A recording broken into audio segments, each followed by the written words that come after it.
Today I'm canning pork and beans, and I'm following the Ball Blue Book's recipe, and I'm doubling it.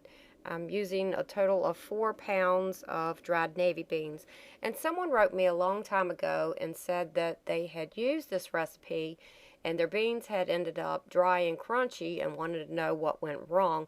And I couldn't think of a reason at the time, and they also asked me if I could do a video showing how to do this.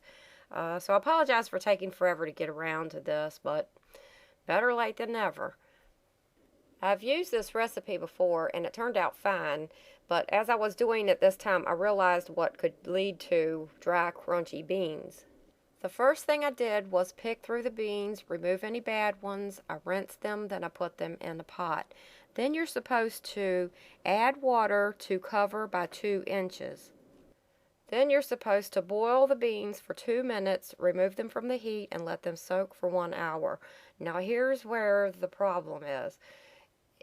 When you put the beans in the pot, you'll have a pot half full of beans. As the beans start to absorb the water, they expand, and about 15 minutes into the soaking, I noticed that the beans had expanded to the point where I had a couple of inches of beans sitting above the water line. Those beans would have ended up dry and crunchy if I hadn't have added more water to the pot. What I would suggest doing is put the beans in the pot, add as much water as the pot will hold without boiling over. You're going to drain this water off anyways, so it doesn't matter if there's too much water there. It was better to have too much than not enough. After the beans soaked for an hour, I drained them and then I put them back in the pot. Now I added water to cover by 2 inches once again, and I boiled them for 3 minutes. Then removed them from the heat and let the pot sit for 10 minutes. Another problem with this recipe is that the amounts they give you to make the sauce for these beans, if you follow that recipe, you only end up with half as much sauce as you're really going to need.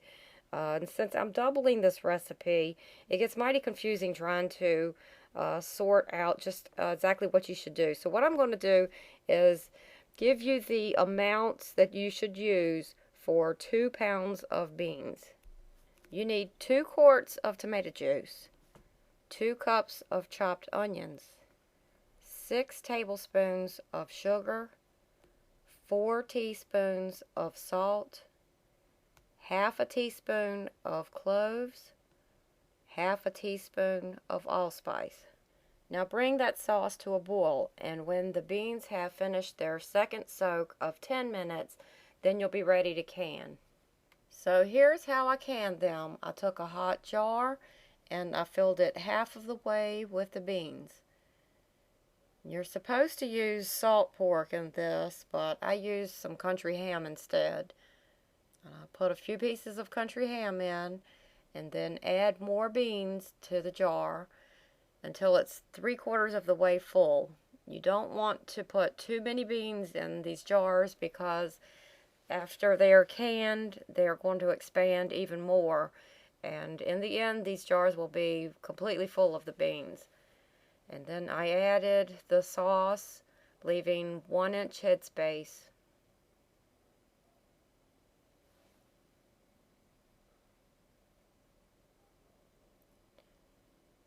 Then I removed the air bubbles.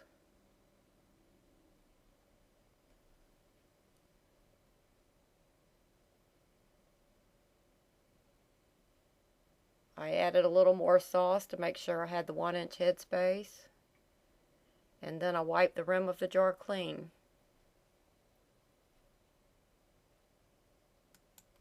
I added a hot lid and a hot ring, and I tightened it firmly. Then I set the jar in the water bath canner to stay warm until I had all of the jars full. When all of the jars were full, I took them out of the water bath canner where I had been keeping them warm, and I put them in my pressure canner. These beans must be pressure canned. Then I added the water to my pressure canner, put the lid on, and processed the jars. You should follow your manufacturer's instructions for your pressure canner. Process pints for 1 hour and 5 minutes. quarts for 1 hour and 15 minutes at 10 pounds pressure. If you live at higher altitudes, you need to adjust the pressure to suit your altitude. As you can see, I was rocking and rolling here. When the processing time was complete, I turned off the heat and I let the canner sit for at least 30 minutes.